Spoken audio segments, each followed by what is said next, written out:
The coffee cup shattered against the marble floor at the exact moment Sarah Mitchell's world fell apart. "Get your hands off my husband, you pathetic cow." The downtown Manhattan coffee shop fell silent, except for the gentle hum of the espresso machine. Sarah lay sprawled on the cold floor, her 6-month pregnant belly exposed beneath her cream-colored sweater, the overturned chair beside her like evidence of a crime. Above her stood a woman in designer heels, blonde hair perfectly styled, fury radiating from every pore of her 28-year-old face. "Victoria, enough," Robert Mitchell's voice cut through the shocked silence. But Sarah heard something else in his tone. Not anger at his mistress, embarrassment at being caught. Sarah struggled to push herself up, her movements awkward with the weight of the baby she'd never planned to carry at 48. The business crowd that frequented this upscale coffee spot stared openly now, phones already emerging from pockets and purses. She could almost hear the social media posts being composed, "Millionaire's wife attacked by mistress in broad daylight." "Don't you dare tell me enough," Victoria Lawson snarled, her voice sharp enough to cut glass. "I'm tired of pretending this cow matters. You promised me you'd handle this situation months ago. Handle this situation." Sarah finally made it to her feet, one hand protectively cradling her belly. 22 years of marriage reduced to a situation that needed handling. "Ma'am, are you hurt?" A young barista with kind eyes approached cautiously. "Should I call an ambulance?" Sarah looked at her husband of over 2 decades. Robert stood there in his $1,000 suit, his salt and pepper hair perfectly styled, his face showing more concern for his reputation than for his pregnant wife who'd just been assaulted. At 52, he still turned heads, still commanded respect in boardrooms across the city, still made her feel like the luckiest woman alive, or had until 3 months ago. "I'm fine," Sarah said quietly, though her hip throbbed where it had struck the floor. "Just clumsy, I suppose." Victoria laughed, a sound like breaking crystal. "Clumsy, is that what we're calling it? You deliberately sat in that chair to cause a scene. Classic manipulation, just like Bobby warned me about." "Bobby?" Sarah's heart clenched. Nobody had called Robert Bobby since college. Nobody except her, in their most intimate moments, in the early years when he'd whispered promises about growing old together. "Victoria." Robert's voice carried a warning now, but not the kind a husband should use when defending his wife. This was the voice of a man worried about witnesses, about damage control, about stock prices in board meetings. What? Victoria's blue eyes blazed. "Everyone already knows. Robert, stop pretending this is some big secret. Half of Manhattan society knows you're leaving her for me." The coffee shop seemed to shrink around Sarah. She became aware of every stare, every whispered conversation, every phone camera pointed in her direction. These people would go home tonight and tell their families about the pregnant woman who'd been humiliated in public by her husband's mistress. They'd shake their heads and wonder how a wife could let herself be so blind. But Sarah wasn't blind anymore. 3 months ago, when Dr. Jennifer Walsh had told her she was pregnant, Sarah had felt like the universe was giving her one last gift, a surprise baby at 48, when she'd thought her childbearing years were long behind her. Robert's daughter, Emma, now 24 and living in Los Angeles, had been thrilled at the prospect of a baby sister or brother. "Mom," Emma had said during their video call, "this is like a miracle baby. Dad must be over the moon." Sarah had thought so too. At first, Robert had seemed shocked but pleased, talking about cribs and college funds and how this baby would keep them young. He'd even joked about being a father again in his 50s, said it would give him something to brag about at the country club. Now she understood. Robert had never been happy about the baby. He'd been calculating. "Mrs. Mitchell." The young barista was still hovering nearby, clearly uncomfortable with the scene unfolding in her workplace. "Are you sure you don't need medical attention? You took quite a fall." "She's fine," Victoria snapped before Sarah could respond. "She's just being dramatic. It's what she does." Sarah looked at this woman who claimed to know her so well. Victoria Lawson, 28 years old, MBA from Wharton. Daddy's construction empire worth $30 million. Sarah had done her research in the weeks since she'd discovered the affair. Victoria was everything Sarah had been 25 years ago: ambitious, beautiful, certain the world owed her everything she wanted. The difference was that Sarah had earned Robert's love. Victoria was simply taking it. "Actually," Sarah said, her voice stronger now, "I think I do need to sit down. The baby." She said it deliberately, watching Robert's face. There it was, the flash of annoyance he tried to hide. The baby was an inconvenience, a complication in his midlife transformation. Victoria's eyes narrowed with something that looked like hatred. "Of course," the barista said quickly, gesturing toward a booth in the corner. "Please, let me help you." As Sarah made her way carefully across the coffee shop, she heard Victoria's voice behind her, lower now but still audible. "This is exactly what I'm talking about. Bobby, she's going to milk this pregnancy for everything it's worth.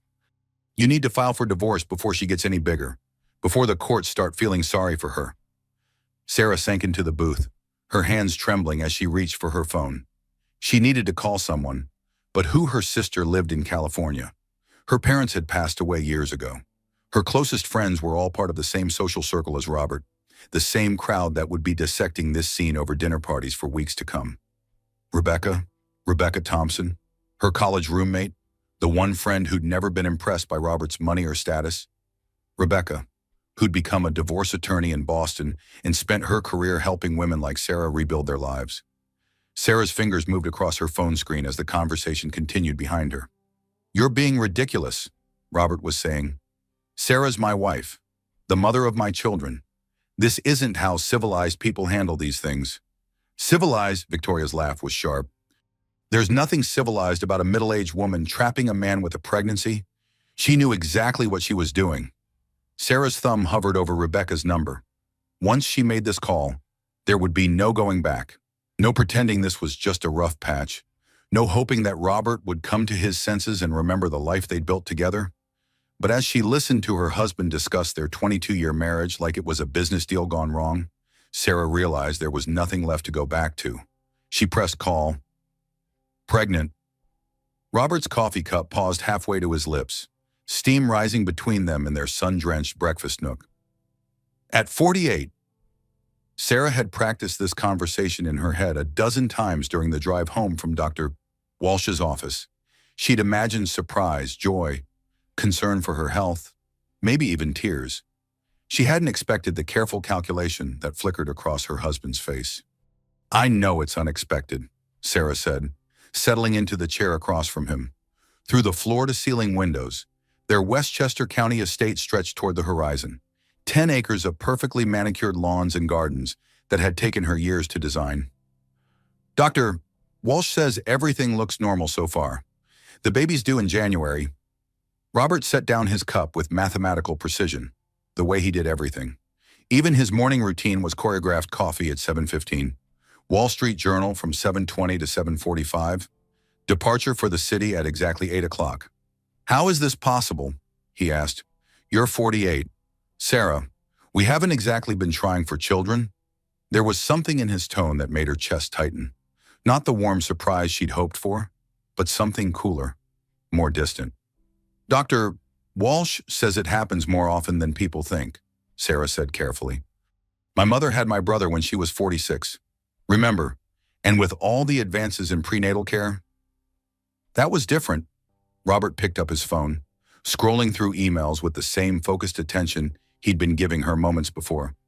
"Your mother didn't have other priorities. Career considerations." "Career considerations?" Sarah felt her voice rise slightly. "Robert, you're the CEO of your own company. You can make your own schedule. And I left my practice years ago to focus on Emma and the house. What career considerations?" He looked up from his phone then, and for a moment, she saw something she didn't recognize in his eyes, something that looked almost like resentment. "Things are complicated right now at Mitchell Holdings," he said finally. "We're in the middle of a major acquisition. The board is breathing down my neck about quarterly projections. This isn't exactly the time for personal complications." Personal complications. Sarah's hand moved instinctively to her still flat belly. Their child, a personal complication. "I see." She kept her voice level, the way she'd learned to do during the difficult years when Robert was building his company, when stress made him sharp and distant. "Well, the baby won't be here until January. That gives us 8 months to adjust. Robert's phone buzzed, and he glanced at it with obvious relief. I have to take this, he said, already standing. It's Peterson from the Hong Kong office. He left the breakfast nook without kissing her goodbye, already deep in conversation about market fluctuations and currency exchanges. Sarah sat alone among the remnants of their careful morning routine, watching a cardinal build its nest in the oak tree outside their window. She should have felt happy. They'd tried for years to give Emma a sibling before finally accepting that one child was enough. This baby was a gift, an unexpected blessing that would complete their family in a way she'd stopped dreaming about. Instead, she felt hollow. Her phone rang, Emma's face filling the screen with her brilliant smile. Sarah's daughter had inherited Robert's dark hair and strong jaw, but her eyes were Sarah's, warm brown with flecks of gold. Mom, perfect timing. I was just thinking about you. Emma's voice carried the energy of someone who'd found her place in the world. At 24, she was already making a name for herself as a documentary filmmaker in Los Angeles, following stories that mattered to her with the same determination Robert brought to business deals. Hi, sweetheart. Sarah managed a smile that Emma couldn't see but might hear in her voice. How's the new project coming? Incredible. We're following 3 women who started their own businesses after 50. Mom, you should see these women. They're warriors. One of them left her husband after 30 years and started a bakery with her divorce settlement. She's making more money now than she ever did as a housewife. Sarah's chest tightened. That sounds fascinating. It is. There's this whole movement of women reinventing themselves later in life. Society tells us we're invisible after 50, but these women are proving that wrong every day. Emma paused. Mom, you sound weird. Everything okay? Sarah looked around the breakfast nook, with its custom millwork and hand-painted tiles, its view of grounds that cost more to maintain than most people's salaries. This house had been her project for 10 years, her canvas when Robert told her she didn't need to work anymore. Actually, I have some news, Sarah said. I'm pregnant. The silence stretched so long that Sarah thought the call had dropped. Pregnant? Emma's voice was barely a whisper. Mom, are you serious? Very serious. Due in January. Oh my God. Sarah could hear Emma moving around, probably pacing her tiny Santa Monica apartment the way she did when she was excited. Mom, this is incredible. A baby dad must be losing his mind with happiness. Sarah glanced toward Robert's study, where she could hear his voice rising and falling in conference call cadences. He's processing. Processing, Mom. You're having a baby. This is the best news ever. I'm going to be a big sister again. Oh my God, I have to come home. When can I come home? Emma's joy was infectious, and for the first time since Dr. Walsh had confirmed the pregnancy, Sarah felt a genuine smile spread across her face. Whenever you want her, sweetheart, you know you're always welcome. I'm booking a flight tonight. This is so exciting. Mom, a little brother or sister? Are you hoping for a boy or a girl? Healthy, Sarah said automatically. Just healthy. But as she listened to Emma make plans for her visit, Sarah found herself hoping for a daughter. Another Emma, another bright spirit who could fill the spaces that had grown quiet in their house over the years. After they hung up, Sarah sat in the breakfast nook for a long time, listening to the sounds of her house. The grandfather clock in the foyer chiming the hour, the soft hum of the air conditioning system, the distant murmur of Robert's voice as he solved other people's problems with his trademark efficiency. She should call her doctor, schedule the necessary appointments, start taking prenatal vitamins. She should research the latest recommendations for pregnancy after 45, read about the risks and precautions that would shape the next 8 months of her life. Instead, she found herself thinking about Emma's documentary, about women who reinvented themselves after 50. Sarah had been 26 when she'd married Robert, 30 when she'd given birth to Emma, 35 when she'd sold her interior design practice to focus on being a full-time mother and wife. Now she was 48 and pregnant, married to a millionaire husband who saw their child as a personal complication. At what point, she wondered, had she stopped being Sarah Mitchell the person and become Sarah Mitchell the accessory? Her phone buzzed with a text from Robert. Dinner with Peterson tonight. Don't wait up. Another business dinner. Another evening alone in their 10,000 square foot house. Another night of wondering when their marriage had become a series of calendar appointments and polite conversations. Sarah looked down at her flat belly, where their child was growing despite the odds, despite the timing, despite Robert's obvious displeasure. "Well, little one," she whispered, "it looks like it's just you and me for now."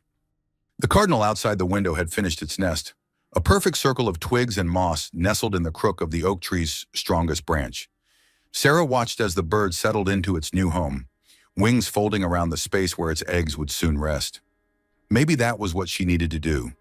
Build a nest strong enough to protect what mattered most, regardless of whether anyone else understood the value of what she was creating. Rebecca Thompson answered on the second ring, her voice carrying the crisp efficiency that had made her one of Boston's most sought-after divorce attorneys. "Sarah, this is a surprise. How are you?" Sarah gripped her phone tighter, still sitting in the coffee shop booth while the drama of her public humiliation played out behind her. Victoria's voice had dropped to a hiss, but her words were still audible to anyone paying attention.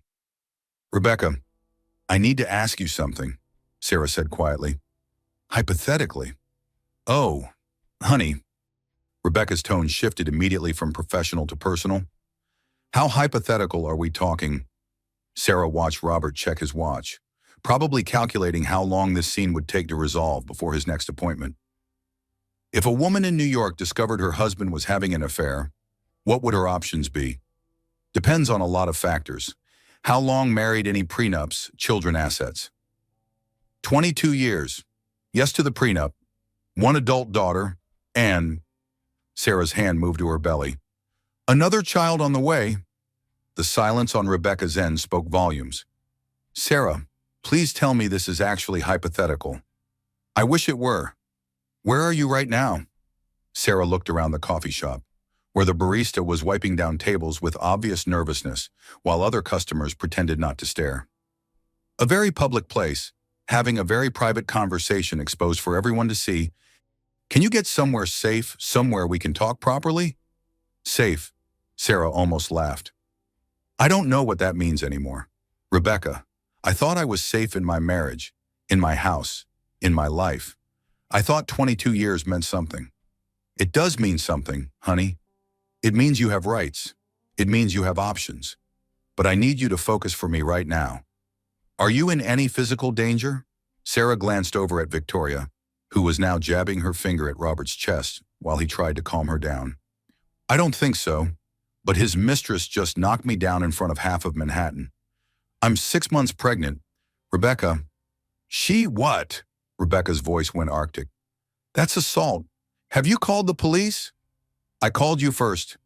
"Okay, listen to me carefully. Document everything. Take pictures if you can do it safely. Get witness contact information. And yes, call the police. This isn't just about your marriage anymore. Sarah, this is about protecting yourself and your baby." Sarah felt something shift inside her chest, a hardening that she didn't recognize. "What about the prenup? What kind of prenup? Basic asset protection or full waiver?" "I don't know. Robert's lawyers handled everything. I just signed where they told me to sign." The words sounded pathetic even to her own ears. "I was so in love. Rebecca, I trusted him completely." "Okay, first rule, stop beating yourself up for trusting your husband. Second rule, prenups aren't automatically ironclad. There are ways to challenge them, especially if there was any coercion or if circumstances have changed significantly. Like an unexpected pregnancy. Like an unexpected pregnancy. Sarah, I need you to listen to me very carefully. Don't sign anything else. Don't agree to anything. Don't make any major financial decisions. And for God's sake, don't let him convince you this is all a misunderstanding that you can work through."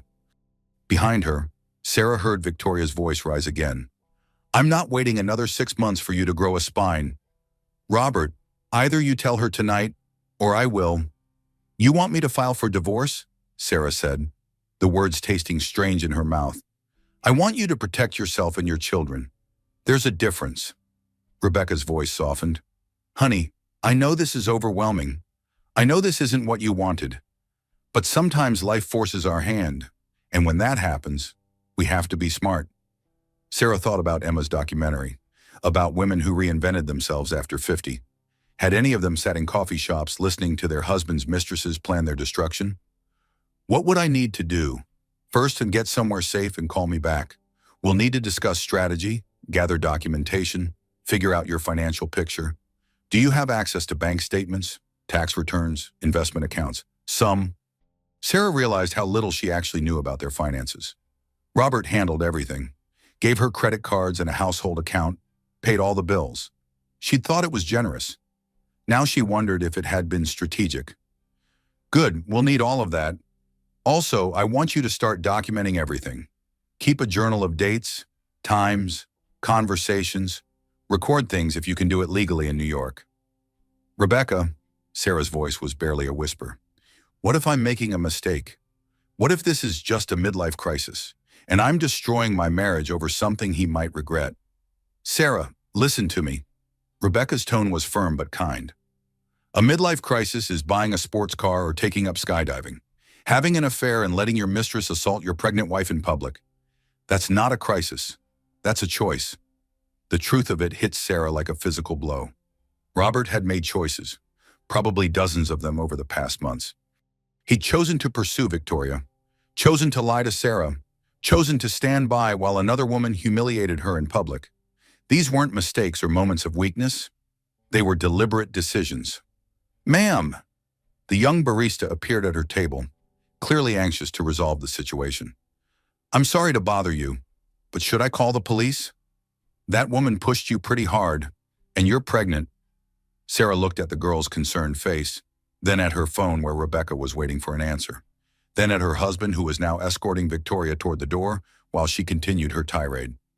Yes, Sarah said, her voice stronger than she'd expected. Please call the police. As the barista hurried away, Sarah brought the phone back to her ear. Rebecca, I think I need more than hypothetical advice. I'm proud of you, honey. This is the hardest part, making the decision to fight for yourself. Everything else is just paperwork and strategy. I'm scared, Sarah admitted. Good. Smart people are scared when they're about to do something brave. But Sarah, you're not alone in this. You have me, you have Emma, and you have 22 years of marriage that entitle you to a hell of a lot more than Robert thinks you deserve. Through the coffee shop window, Sarah watched Robert help Victoria into a waiting car. He looked back at the shop once, his face unreadable, before getting in beside her. He didn't look back again. Rebecca, Sarah said, how soon can you get to New York? I'll be on the next train. As sirens wailed in the distance, Sarah realized she was no longer the woman who'd walked into this coffee shop an hour ago. That woman had been a wife, a mother-to-be, a woman who trusted in the permanence of promises made 2 decades ago.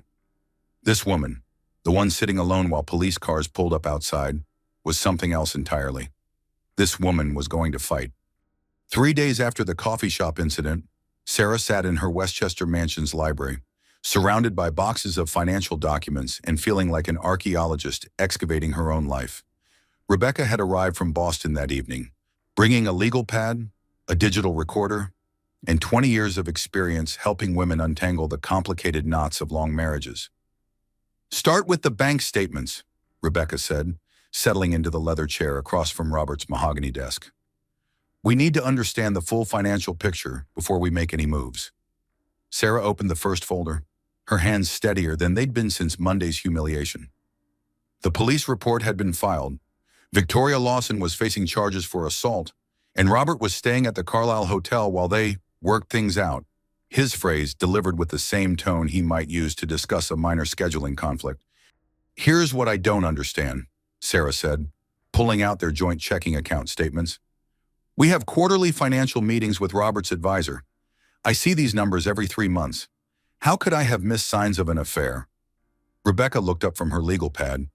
Because you weren't looking for signs of an affair, you were looking at investments in college funds and retirement planning. Financial infidelity is different from regular infidelity, and most affairs don't show up in bank statements. But this one does. This one might. Victoria Lawson has expensive tastes, and your husband has been taking her on business trips. Look for charges you don't recognize. Restaurants you didn't eat at, hotels you didn't stay in. Sarah ran her finger down the columns of numbers, her accountant's training from decades ago slowly returning. There, a charge at Le Bernardin, on a night when Robert had claimed to be in Chicago. Another at Cartier, 2 weeks before her birthday, but she'd received no jewelry from Cartier. "Rebecca, look at this." Sarah's voice was steady, but her hands had started to shake again. $15,000 at Harry Winston. 3 days after I told him about the pregnancy. Rebecca leaned forward, studying the statement. "What did you get for your birthday that year?" "Pearl earrings from Tiffany. Maybe $2,000 worth. So where's the other $13,000? They spent the next 2 hours building a timeline of financial irregularities. Business dinners on weekends when Robert claimed to be playing golf. Hotel charges in cities where his company had no clients. Flowers delivered to addresses Sarah didn't recognize. "This is sophisticated financial infidelity," Rebecca said finally. "He's been careful, but not careful enough. These expenses are all business deductible, which means he's been using company money to fund his affair." Sarah's stomach turned. "Is that illegal?" "It's certainly unethical, and it's grounds to challenge your prenup if we can prove a pattern of financial deception." The front door chimed, and Sarah heard Emma's voice in the foyer. Her daughter had flown in from Los Angeles the day after the coffee shop incident, arriving with suitcases and a fierce determination to support her mother through whatever came next. "Mom." Emma appeared in the library doorway, carrying a tray with coffee and sandwiches. "I thought you might be hungry." Sarah felt a rush of gratitude for this brilliant, fierce young woman who'd inherited the best parts of both her parents. "Emma, you remember Rebecca from college?"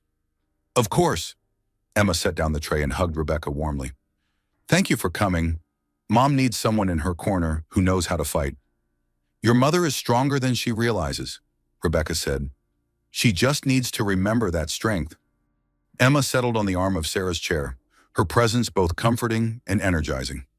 "I've been thinking about something," she said. "The women in my documentary, half of them discovered their husbands' affairs the same way Mom did, through financial irregularities or public humiliation. There's a pattern to how men in their 50s handle midlife transformation." Sarah looked at her daughter with new appreciation. "What kind of pattern?" "They convince themselves their wives are holding them back from some authentic version of themselves. Usually involves a younger woman who represents the life they think they should have had." Emma's voice carried the analytical tone she used in her films. "The irony is that they're not transforming at all. They're just trading one set of responsibilities for another, one woman for another." "That's remarkably insightful," Rebecca said, "and it fits the legal pattern too.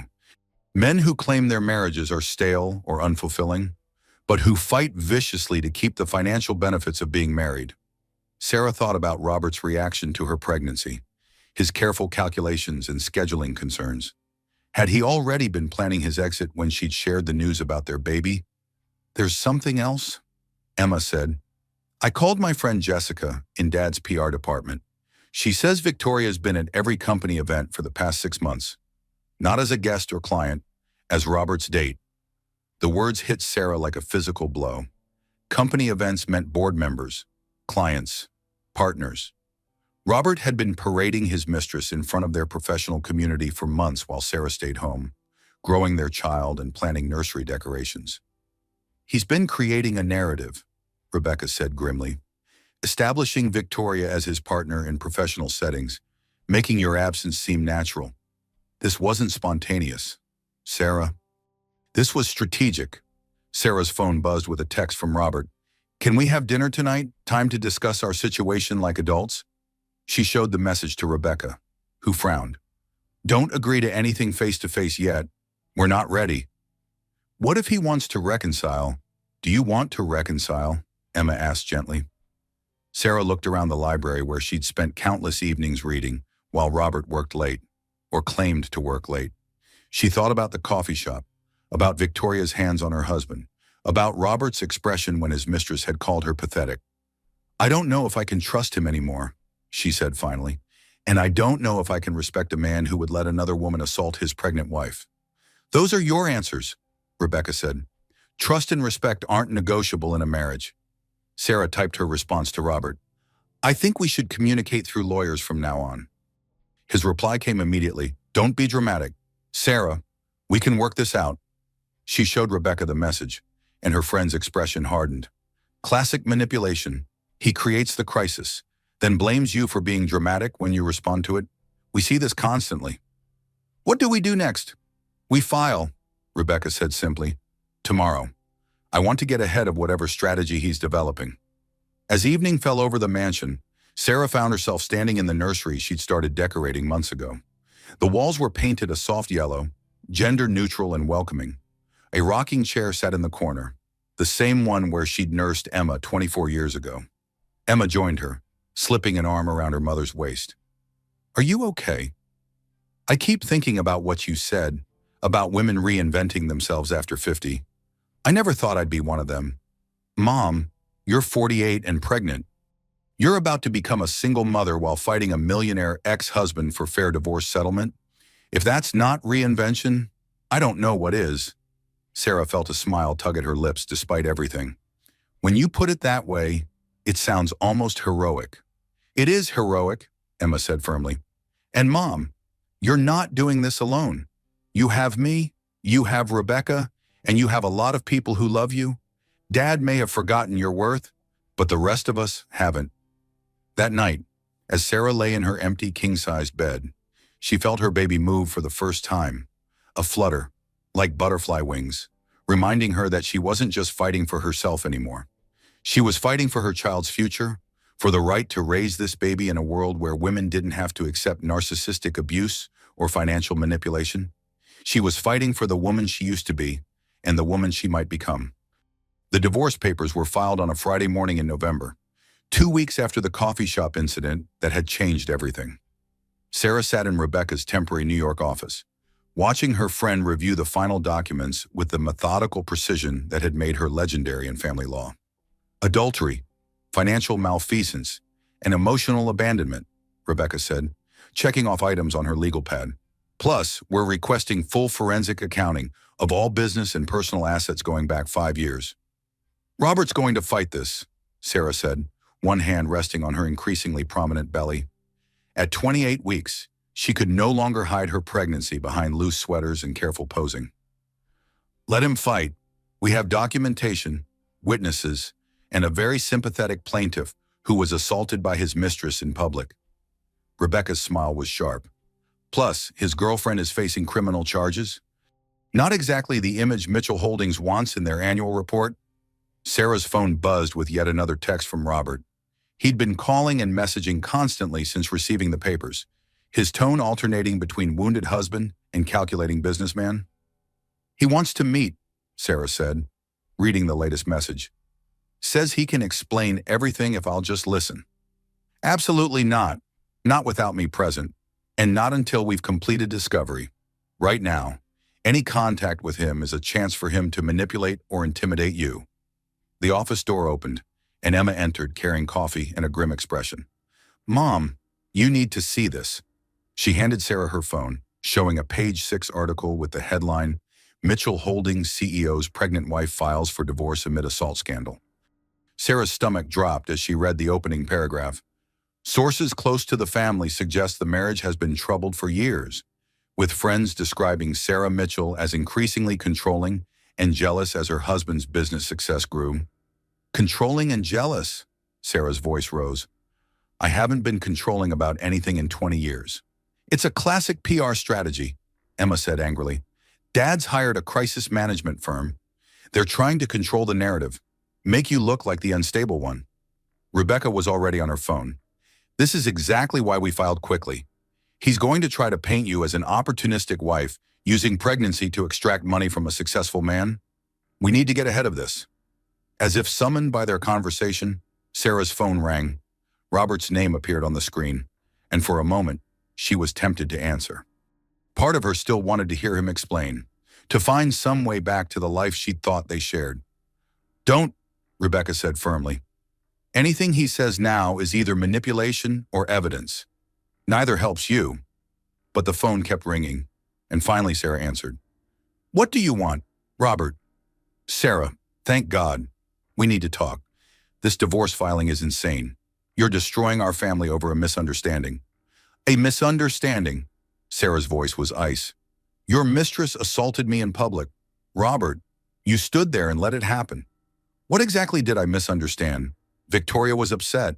She'd been drinking, and she misinterpreted some things I'd said about our marriage. But Sarah, she means nothing to me. You and the baby are my family. The words sounded rehearsed, probably crafted by the same PR firm that had labeled her controlling and jealous. If we mean so much to you, why are you telling Page 6 that I'm an unstable gold digger? The silence stretched long enough that Sarah wondered if the call had dropped. I didn't authorize that article, Robert said finally. But Sarah, you have to understand. This divorce filing makes me look like I'm abandoning my pregnant wife. My board is furious. Stock prices are affected. You're damaging my company. I'm damaging your company. Sarah felt her blood pressure rising, a dangerous thing in her condition. You're the one who paraded your mistress around business events for months. You're the one who let her attack me in front of witnesses. But somehow this is my fault. Sarah, please, let's meet somewhere private. Just us. We can work this out. No, Sarah said, surprised by the strength in her own voice. We can't work this out. Robert, you made that choice when you decided I was a personal complication that needed handling. She hung up before he could respond, her hands shaking with adrenaline and fury. Good, Rebecca said firmly.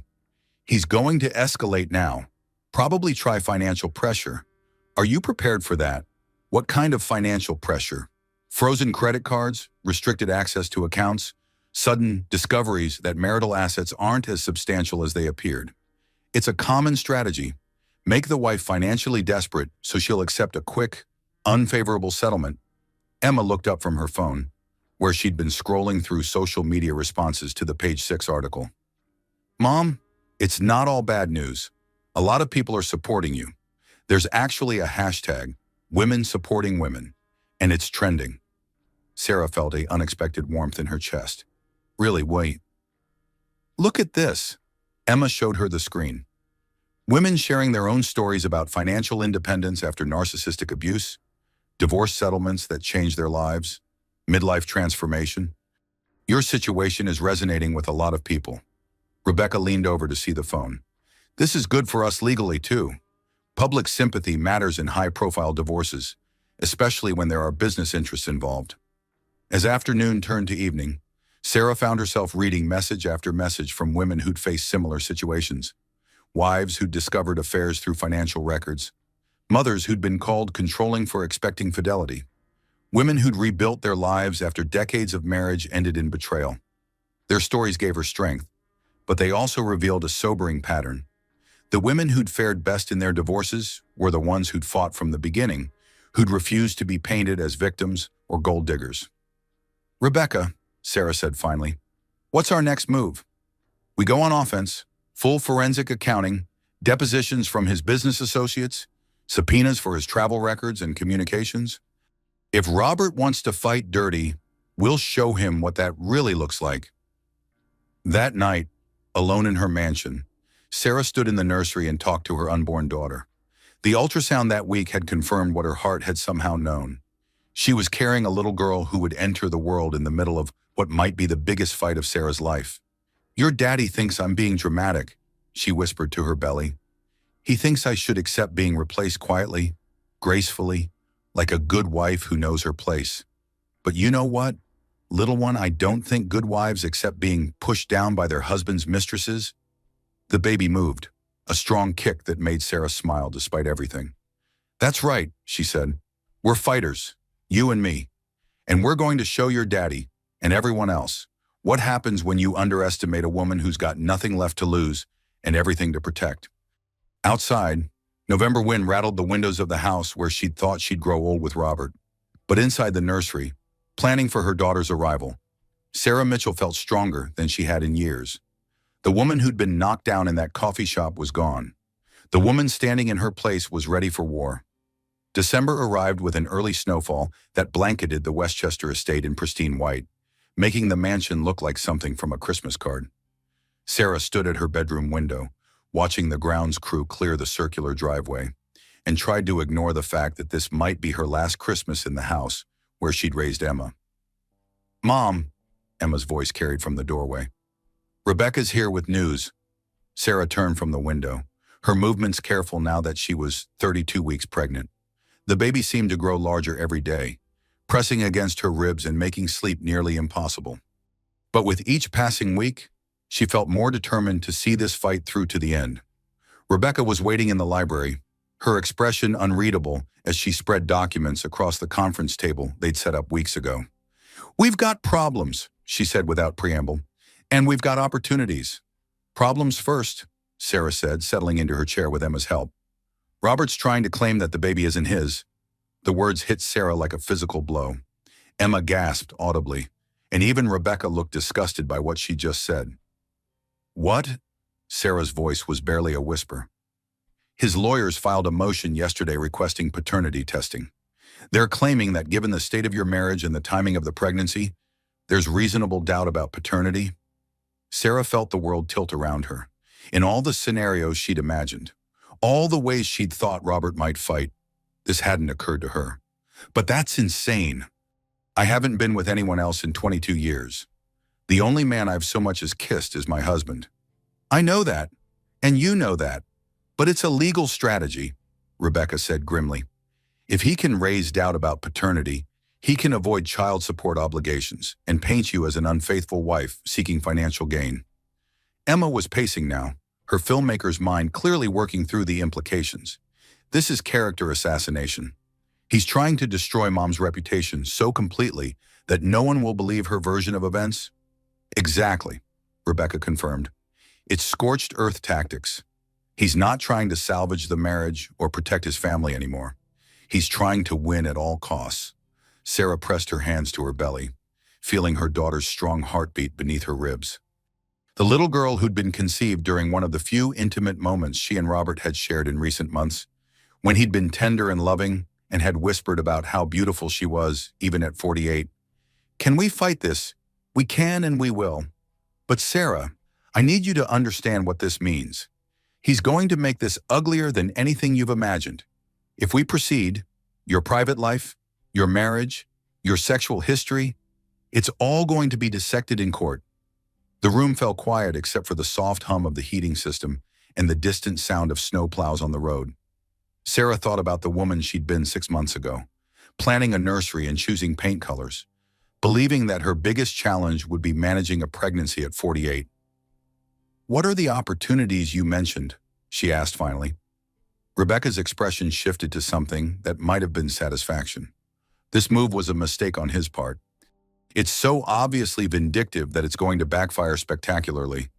No judge is going to look at a wealthy man trying to deny paternity of his pregnant wife's child and see him as the victim. "Plus," Emma added, her voice tight with anger, "I've been documenting everything for months now. I have footage of him talking about the baby, expressing excitement, making plans. If he wants to claim he doubted paternity, we can prove he was lying then or lying now." Sarah looked at her daughter with amazement. "You've been filming this. I'm a documentary filmmaker. Mom, this is what I do. I document truth. And the truth is that Dad was over the moon about this baby until he decided you were inconvenient." Rebecca pulled out another folder.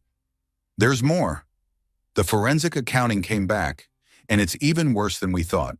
He's been systematically moving assets offshore for over a year. This wasn't a spontaneous affair. Sarah, this was planned." "How much?" Sarah asked, though she wasn't sure she wanted to know. $15 million in the past 18 months, hidden in shell companies, offshore accounts, investments in his girlfriend's father's construction business. He's been preparing for this divorce since before you got pregnant." The betrayal was so complete, so calculated, that Sarah felt almost detached from it. This wasn't the Robert she'd married, the man who'd held her hand during Emma's birth and promised to love her through everything.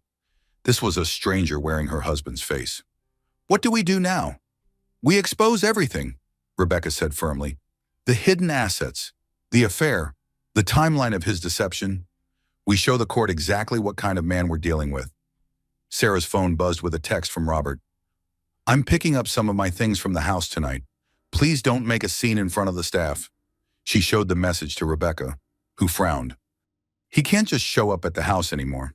The divorce filing establishes your right to exclusive occupancy during proceedings." "Should I call the police if he comes?" "You should call me first. But Sarah, I want you to consider something else. He's trying to intimidate you by showing up unannounced. Don't let him. That evening, as snow continued to fall outside, Sarah heard Robert's Mercedes crunching up the driveway. She was ready for him, sitting in the living room with Emma beside her and Rebecca on speed dial. He let himself in with his key, stamping snow off his expensive shoes and hanging his coat in the front closet as if nothing had changed. But when he walked into the living room and saw her waiting, something flickered across his face. "Sarah," he said carefully, "you look well. I'm 8 months pregnant with your child. Robert, how did you expect me to look? About that." He settled into the chair across from her, the same spot where he'd received the news of her pregnancy months ago. "I think we both know this situation is more complicated than it appears." Sarah felt Emma tense beside her, but she kept her own voice level. "What situation would that be? This pregnancy, the timing, our difficulties." Robert's voice carried the same careful tone he used in board meetings when delivering bad news to shareholders. "I think it's best for everyone if we get some clarity about the biological facts." "Biological facts," Sarah repeated the words slowly, letting them hang in the air between them. "You want paternity testing for the child we conceived together in our marriage bed." "Sarah, be reasonable. We haven't been intimate regularly in months. You know that. And when this all started, you admitted the pregnancy was unexpected. Because I thought I was too old to get pregnant." Sarah's composure finally cracked. "Not because I'd been sleeping around behind your back." "I'm not saying you were sleeping around," Robert said, but his tone suggested exactly that. "I'm saying that emotions are running high, and we should deal in facts rather than assumptions." Emma stood up suddenly, her hands clenched into fists. "Dad, do you hear yourself? You're calling Mom a liar about her own pregnancy, your own child." "Emma, this is between your mother and me." "No," Emma said fiercely. "This is about our family.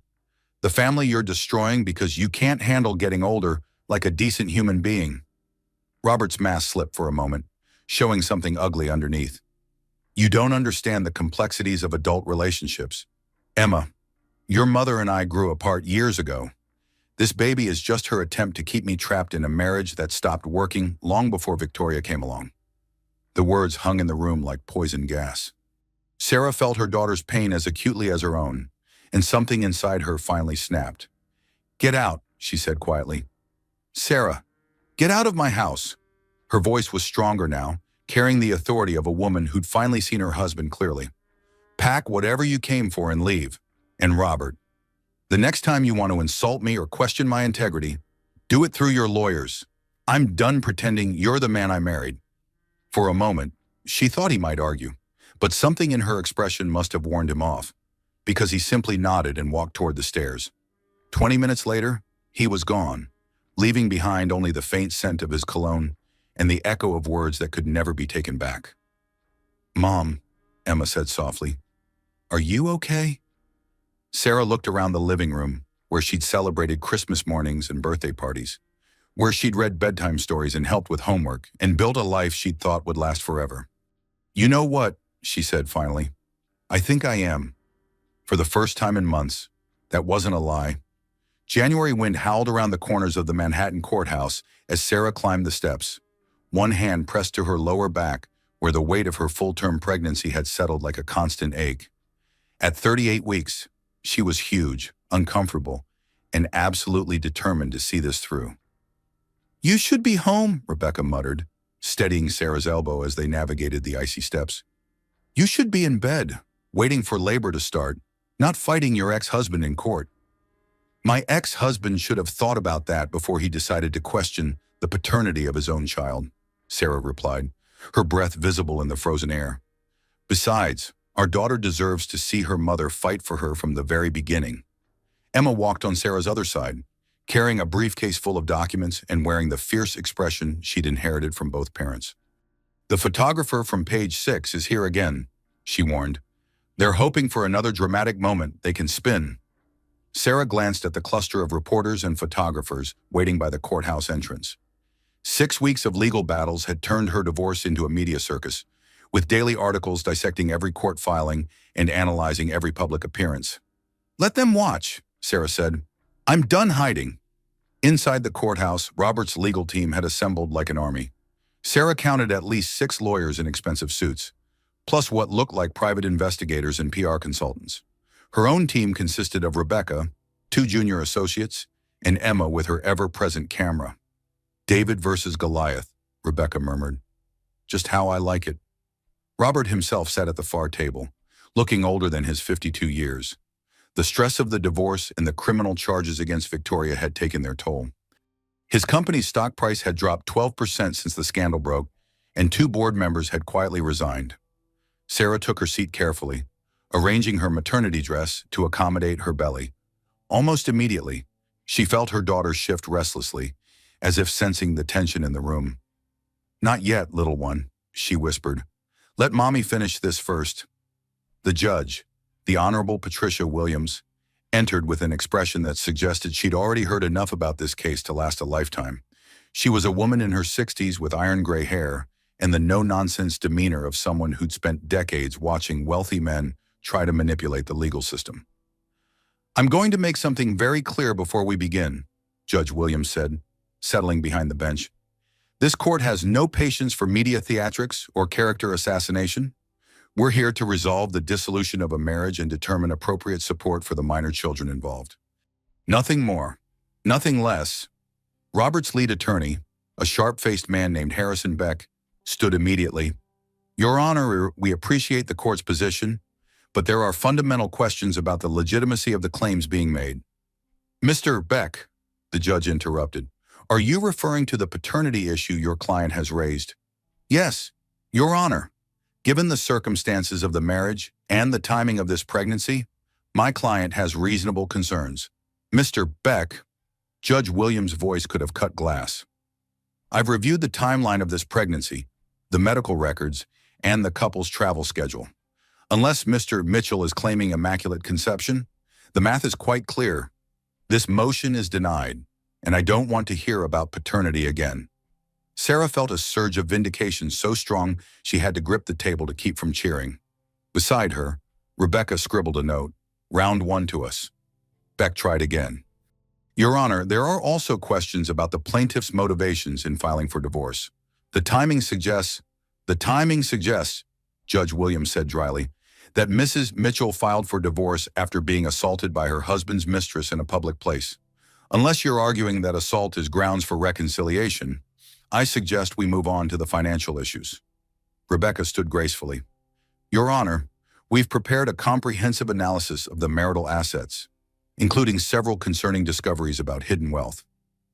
For the next 2 hours, Rebecca methodically presented their case, bank records showing systematic asset transfers, travel receipts proving Robert's affair had been ongoing for over a year, business expenses that clearly funded his relationship with Victoria. But the most damaging evidence came from Emma's documentation. Video clips of Robert discussing the baby, expressing excitement about becoming a father again, making plans for their daughter's future. The contrast between his public statements and his current legal position was devastating. "Mr. Mitchell," Judge Williams said during a break, "I'm curious about something. In this video from October, you're clearly discussing nursery furniture for our baby. What changed between October and December that made you question paternity?" Robert's jaw tightened. "Your Honor, I was trying to be supportive during a difficult time." "Or," the judge interrupted, "you were planning your exit strategy and needed a way to avoid child support obligations." Beck jumped up. "Objection, Your Honor. The court is making assumptions." "Mr. Beck, I'm making observations based on evidence. Your client spent $15 million hiding assets while publicly celebrating his wife's pregnancy. That suggests planning, not spontaneous doubt." As the afternoon wore on, Sarah watched her husband's carefully constructed narrative fall apart piece by piece. The forensic accountant testified about offshore shell companies. The private investigator presented evidence of Robert's year-long affair. Even several of Robert's business associates testified about Victoria's presence at company events. But the most powerful moment came when Rebecca played audio from Sarah's recorded phone calls with Robert, legally obtained under New York's one-party consent law. Robert's voice filled the courtroom. "She means nothing to me. Sarah, you and the baby are my family." Then, 3 days later, This pregnancy is just her attempt to keep me trapped in a marriage that stopped working years ago. The contradiction was so stark, so obviously manipulative, that even Beck seemed to realize the case was lost.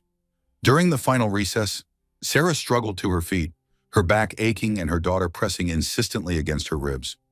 As she made her way to the bathroom, she passed Robert in the hallway. For a moment, they looked at each other, the man she'd loved for 22 years and the woman she'd become through fighting him. "Sarah," he said quietly, "this doesn't have to end like this. We could still work something out." Sarah looked at him with something approaching pity. Even now, facing complete defeat, he was trying to negotiate, to find an angle that would save him money or face. "Robert," she said gently, "this ended the moment you let another woman push me down while I was carrying your child. Everything since then has just been paperwork." When court reconvened for Judge Williams' ruling, Sarah was ready. Having reviewed all evidence and testimony, the judge began, "This court finds that Mr. Mitchell has systematically hidden marital assets, conducted an extramarital affair using marital funds, and attempted to manipulate these proceedings through false claims about paternity." Sarah felt her daughter give a particularly strong kick, as if celebrating. "The court hereby orders the following: all hidden assets will be returned to the marital estate and divided equally. Mr. Mitchell will pay child support of $15,000 per month until the child reaches majority. Mrs. Mitchell will retain the marital home and receive spousal support of $25,000 per month for 10 years. Rebecca was writing furiously, but Sarah barely heard the specific numbers. What mattered was the larger truth she'd fought and won. Her daughter would grow up knowing that her mother had refused to be discarded quietly. "Furthermore," Judge Williams continued, "given Mr.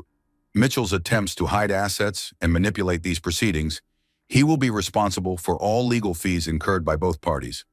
As the gavel fell, Sarah felt something inside her chest loosen for the first time in months. The woman who'd been knocked down in a coffee shop had stood up, fought back, and won. But even as victory settled around her like a warm coat, Sarah felt the first unmistakable contraction grip her belly. Their daughter, it seemed, was ready to make her entrance into the world. The labor pains started in the courthouse elevator and intensified with each floor they descended. By the time Sarah reached the lobby, she was gripping Emma's arm and breathing through contractions that felt like her body was being reorganized from the inside out. "Mom," Emma said urgently, "we need to get you to a hospital. Now."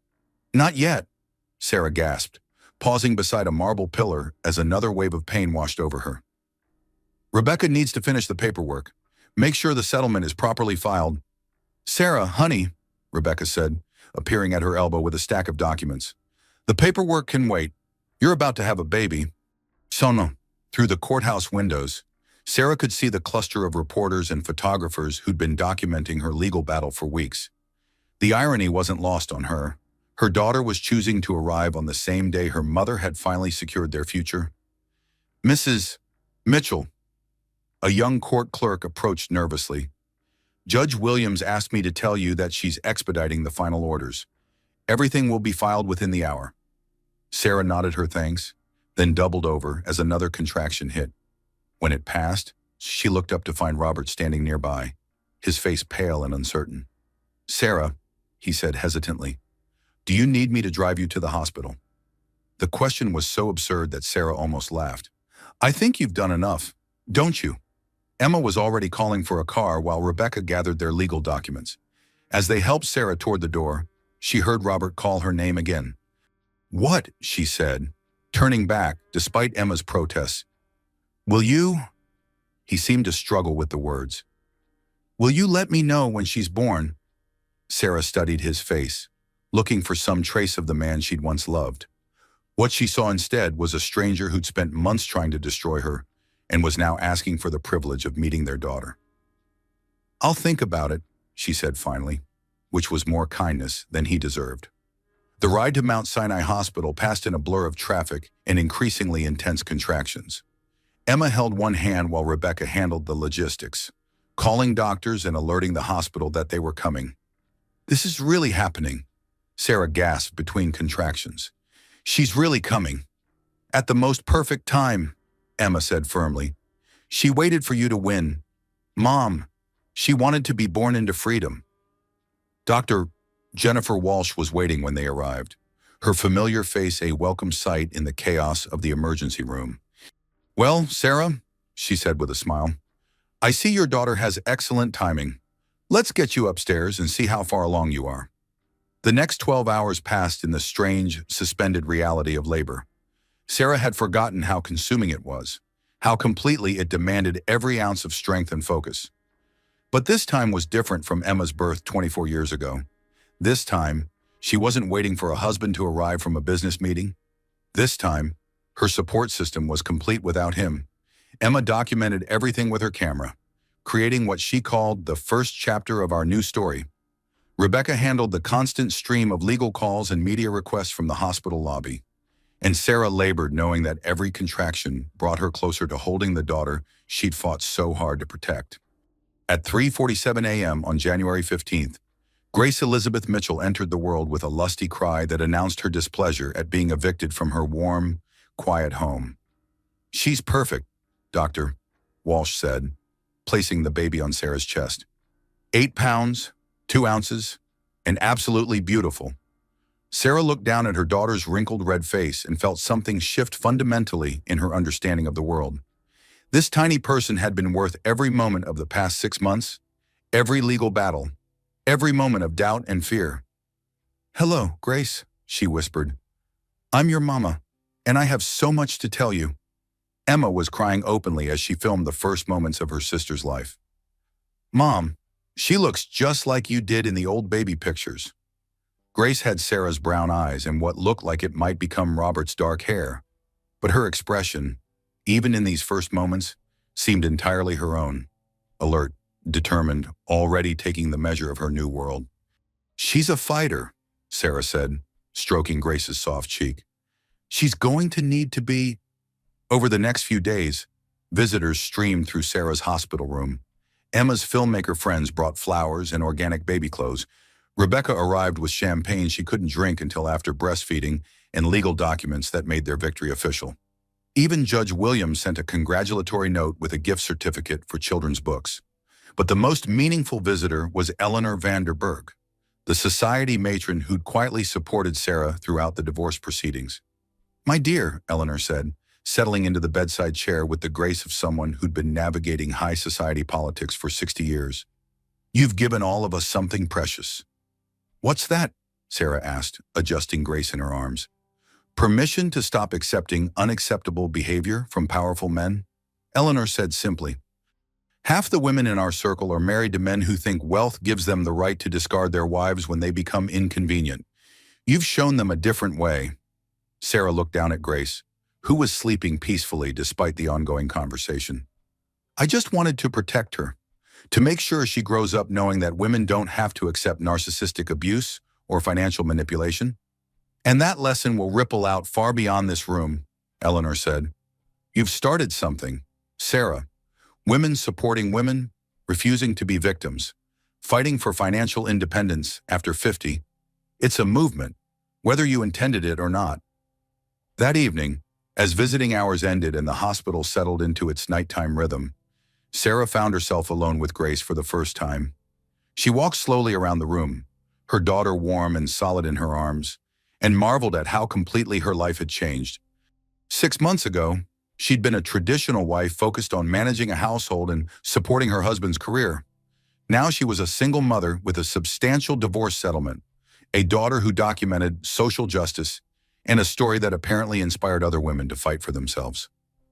Your daddy wanted to meet you, she told Grace quietly, but I'm not sure he's earned that right yet. He'll have to prove he can put your needs first, and that's not something he's shown much skill at lately. Grace stirred in her arms, making the soft, snuffling sounds that newborns make while dreaming. But you know what, little one? We don't need him to be happy. We don't need anyone else to be complete. We have each other, and we have Emma, and we have more financial independence than most women ever dream of. Outside the hospital window, New York City glittered in the January night. Somewhere out there, Robert was probably in his hotel room, trying to figure out how to rebuild a life and a reputation that had been shattered by his own choices. Victoria was dealing with criminal charges and the collapse of her carefully planned social climbing, but here in this quiet room, Sarah was beginning something entirely new. Not the life she'd planned, but perhaps the life she'd been meant to live all along. "Welcome to the world, Grace Elizabeth Mitchell," she whispered. "Let me tell you about your mama and all the things we're going to do together." 6 months after Grace's birth, Sarah stood in the empty shell of what would become Second Chance's Cafe, surveying the construction chaos with the satisfied expression of a woman building something entirely her own. Sawdust covered every surface, exposed pipes snaked across the ceiling, and the smell of fresh paint mixed with the aroma of coffee from the functioning espresso machine she'd insisted on installing first. "Mom, this is going to be incredible," Emma said, stepping carefully around construction equipment while filming the renovation process. Her documentary about midlife transformation had evolved to include Sarah's story, and she was documenting every step of the cafe's creation. Sarah adjusted Grace in her arms, marveling as always at how perfectly her daughter fit against her hip.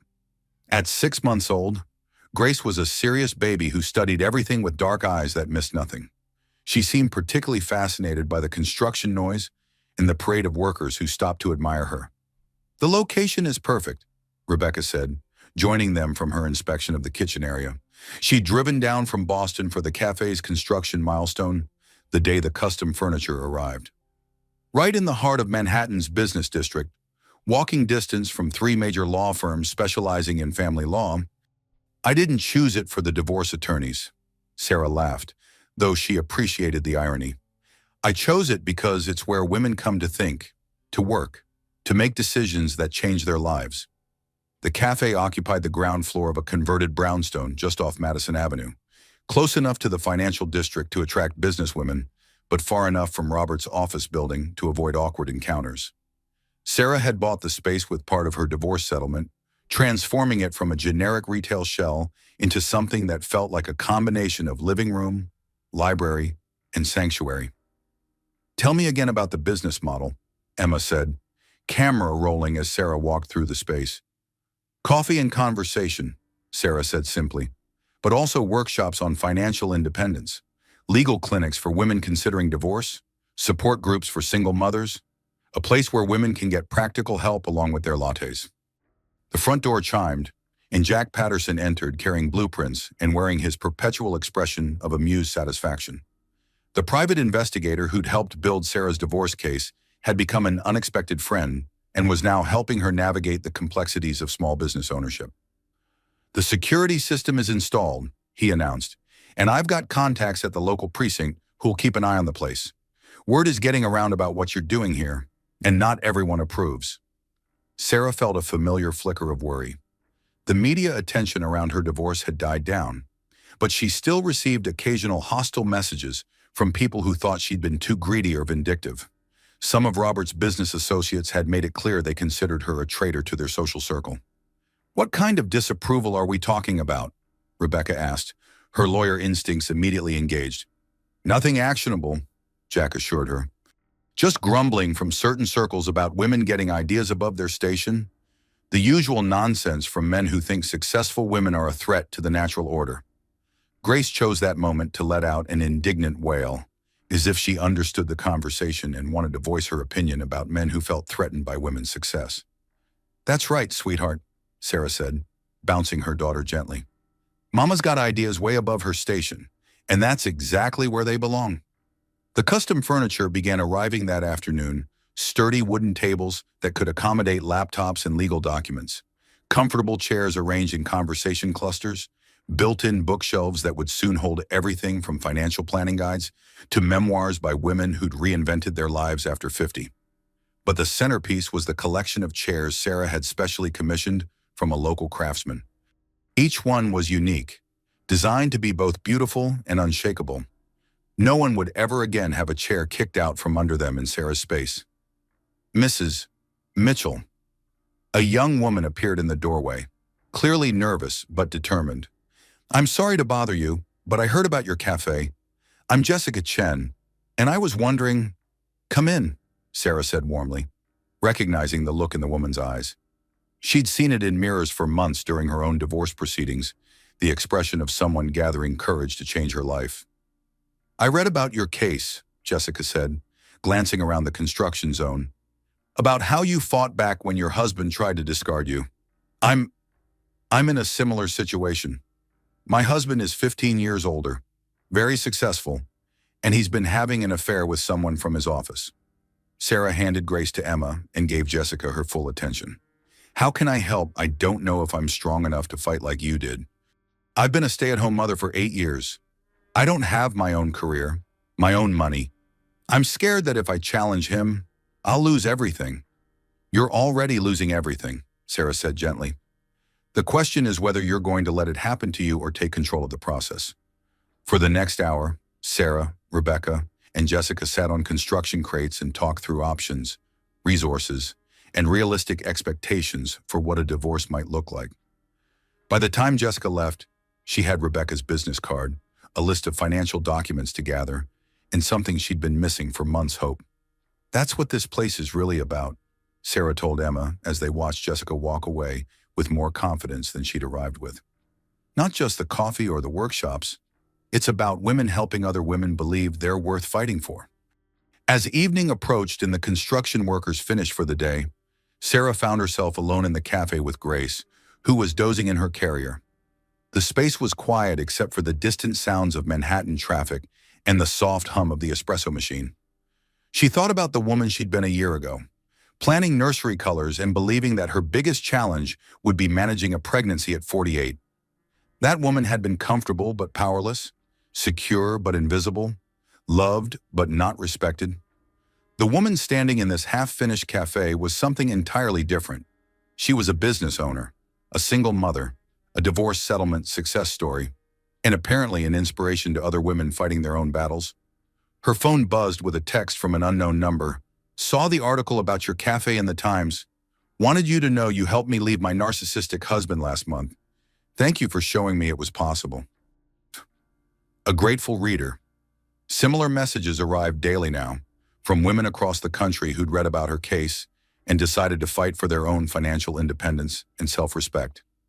Emma was collecting them for her documentary, creating what she called a digital sisterhood of women supporting women. Grace stirred in her carrier, opening dark eyes that seemed to take in everything about their new venture. What do you think, little one? Sarah asked softly. Are we going to change the world one coffee conversation at a time? Grace's response was a smile that could have melted the most cynical heart.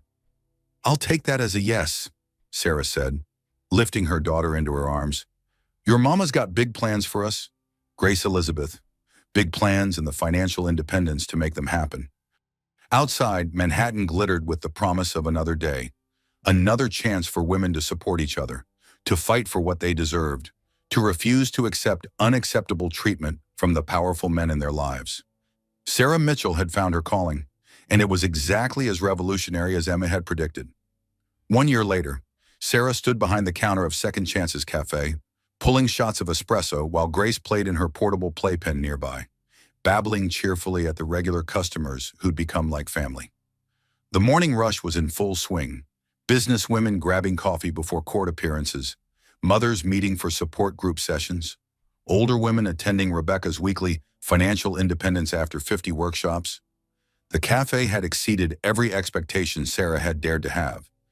Featured in magazines as Manhattan's most empowering coffee shop, it had become a pilgrimage site for women seeking inspiration and practical help with life transitions. But more importantly to Sarah, it had become exactly what she'd envisioned, a place where women could find their strength and claim their worth. Sarah. A familiar voice made her look up from the espresso machine. Victoria Lawson stood in the doorway, looking nothing like the polished predator who'd knocked Sarah down 2 years ago. Her designer clothes had been replaced by jeans and a simple sweater. Her perfect hair was pulled back in a ponytail, and her face showed the kind of vulnerability that came from having your life completely dismantled. The cafe fell silent. Every regular customer knew the story, knew that this was the woman who'd assaulted their beloved owner. Sarah felt the protective energy of her community rise around her like a shield. What do you want, Victoria? Sarah asked calmly, wiping her hands on her apron. To apologize, Victoria said, her voice barely above a whisper. And to ask if you have any openings for someone who needs a second chance? Sarah studied the younger woman's face, looking for signs of manipulation or calculation. What she saw instead was genuine remorse and the kind of desperation that came from discovering that your carefully planned life was built on quicksand. "Grace, sweetie, go play with Emma in the back office," Sarah said, lifting her daughter from the playpen. At 18 months old, Grace was walking confidently and had developed her mother's ability to read tension in a room. Emma appeared immediately, as if she'd been waiting for this moment. Her documentary about women's midlife transformation had premiered at Sundance and was now being distributed nationwide, with Sarah's story as its centerpiece. "Victoria," Emma said coolly, taking Grace's hand. "I didn't expect to see you here. I know you probably think I don't deserve to be here," Victoria said, addressing both women. "And you're probably right, but I've lost everything, and I need to start over. I need to learn how to be someone other than the person I was." Sarah looked around her cafe, at the women who'd found strength and community within these walls. Some were divorce survivors like herself. Others were widows learning to manage finances for the first time. Still others were young mothers trying to balance career ambitions with family responsibilities. All of them had one thing in common: they'd needed a second chance. "What happened to you?" Sarah asked finally. Victoria's composure cracked slightly. "The assault charges cost me my job and my reputation. My father disowned me when the family business lost clients because of the scandal. Robert discarded me the moment I became a liability instead of an asset." Sarah felt a flash of something that might have been sympathy. She knew exactly what it felt like to be discarded by Robert Mitchell when you stopped serving his purposes. "I spent the last year in therapy," Victoria continued, "trying to understand how I became someone who would attack a pregnant woman out of jealousy and entitlement. I learned some things about myself that weren't pleasant, such as," Rebecca's voice came from behind the counter. She'd arrived for their weekly business meeting and was clearly prepared to protect Sarah from any manipulation attempt.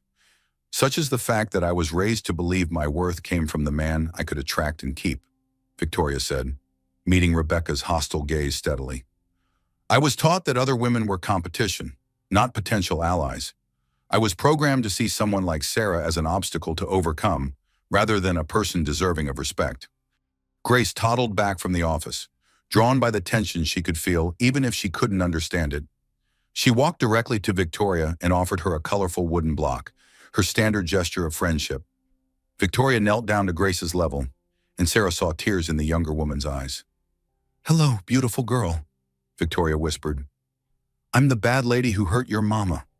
I'm very, very sorry about that." Grace tilted her head, studying Victoria with the serious expression she'd inherited from both parents. Then she patted Victoria's cheek gently, the way she did when Sarah was sad. "Even my daughter has more emotional intelligence than you showed 2 years ago," Sarah said quietly. "I know," Victoria said, standing slowly. "I know I hurt you terribly, and I know I have no right to ask for anything from you. But Sarah, this place represents everything I never understood about women supporting each other. I want to learn that.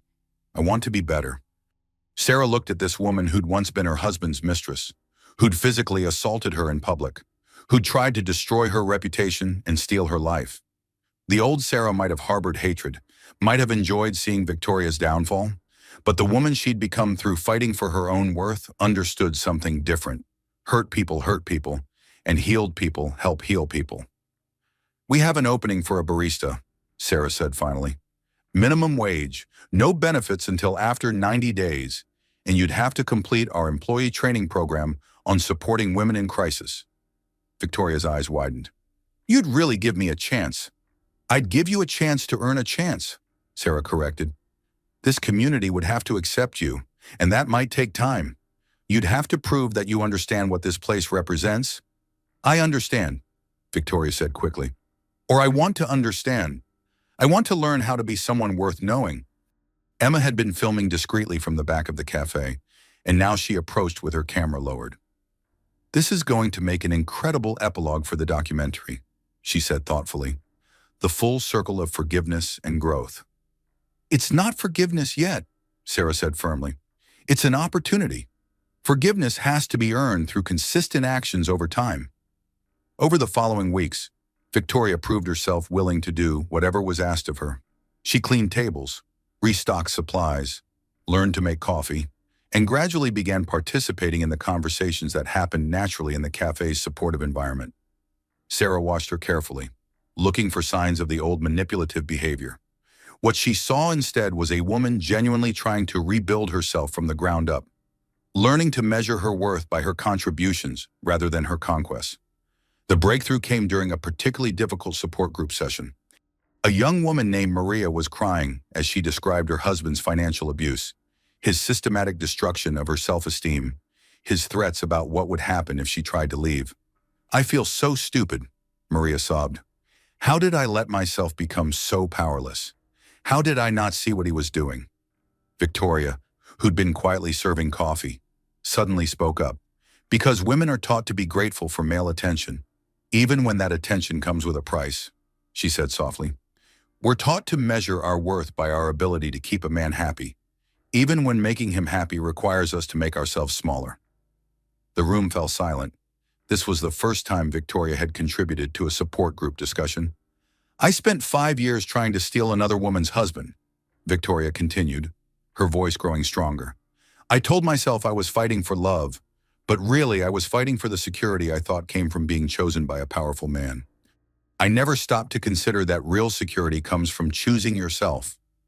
Maria looked up through her tears. "But how do you learn to choose yourself when you've spent your whole life choosing everyone else?" "You start by surrounding yourself with women who've already learned that lesson," Victoria said, glancing around the room. "You listen to their stories, you watch how they've rebuilt their lives, and you practice making decisions based on what serves your growth rather than what serves someone else's ego." Sarah felt something shift in her chest. Not quite forgiveness, but the beginning of it. Victoria was learning the same lessons Sarah had fought so hard to master, that women's worth wasn't dependent on male approval, that financial independence was a form of self-respect, and that supporting other women was the most revolutionary act a woman could perform. As the support group ended and women began filtering out into the Manhattan evening, Victoria approached Sarah's counter. "Thank you," she said simply, "for giving me a chance to become someone better." Sarah looked at this woman who'd once tried to destroy her life and now spent her days helping other women build theirs. "You're welcome," she said. "But Victoria, remember, becoming someone better is a choice you have to make every single day." "I know," Victoria said, "and I choose it. Every day, I choose it." Later that evening, after the cafe had closed and Grace was asleep in her stroller, Sarah stood in the doorway looking out at Madison Avenue. 2 years ago, she'd been knocked down on a coffee shop floor, humiliated and betrayed. Tonight, she was the owner of a thriving business, the mother of a happy toddler, and the inspiration for a movement of women supporting women across the country. Emma joined her in the doorway, camera in hand as always. "Mom, do you ever miss it, the old life? The security of being married to a millionaire ex-husband?" Sarah considered the question seriously. She thought about the mansion in Westchester, about never having to worry about bills or business decisions or single parenting challenges. She thought about the woman she'd been when her biggest concerns were choosing paint colors and managing household staff. "You know what I miss," Sarah said finally. "I miss believing that love was permanent and that promises meant something. But I don't miss being powerless. I don't miss having my worth determined by someone else's choices." Grace stirred in her stroller, making the soft sounds that meant she was dreaming. Sarah smoothed her daughter's dark hair, marveling at how peaceful she looked. "This little girl will grow up knowing something I had to learn the hard way," Sarah continued. "She'll know that her worth isn't dependent on any man's approval. She'll know that financial independence isn't selfish, it's survival. And she'll know that women supporting women isn't just nice, it's necessary." Emma was crying quietly behind her camera. "Mom, you've built something incredible here. Not just the cafe, but this whole community of women learning to value themselves." "We built it," Sarah corrected. "All of us together. Every woman who shared her story, every woman who offered support to another, every woman who chose to fight for herself instead of accepting unacceptable treatment." As they prepared to leave, Sarah took one last look around her cafe. The custom chairs that could never be kicked out from under anyone. The bookshelves full of resources for women in transition. The bulletin board covered with success stories from women who'd found their strength within these walls. Tomorrow would bring new challenges, new women seeking support, New opportunities to prove that midlife transformation was not only possible, but powerful. Victoria would continue learning how to rebuild herself with integrity instead of manipulation. Emma would finish her documentary and start planning her next project, exploring women's stories that needed telling, and Sarah would continue serving coffee and hope in equal measure, proving every day that being knocked down was just the beginning of learning how to stand up stronger. "Come on, Grace," she whispered to her sleeping daughter. "Let's go home. Tomorrow we get to change the world again, one conversation at a time." The chair that had once been kicked out from under her had become the foundation for something unshakable. And Sarah Mitchell, single mother and cafe owner, had learned that sometimes the best revenge was living so well that your former oppressor asked for a job. As they walked into the Manhattan night, Grace safe in her stroller and Emma documenting their journey, Sarah smiled at the perfect symmetry of it all. She'd started this story as a victim of narcissistic abuse and financial manipulation. She was ending it as a woman who helped other women discover their own power. And that, she thought, was exactly the kind of transformation the world needed more of.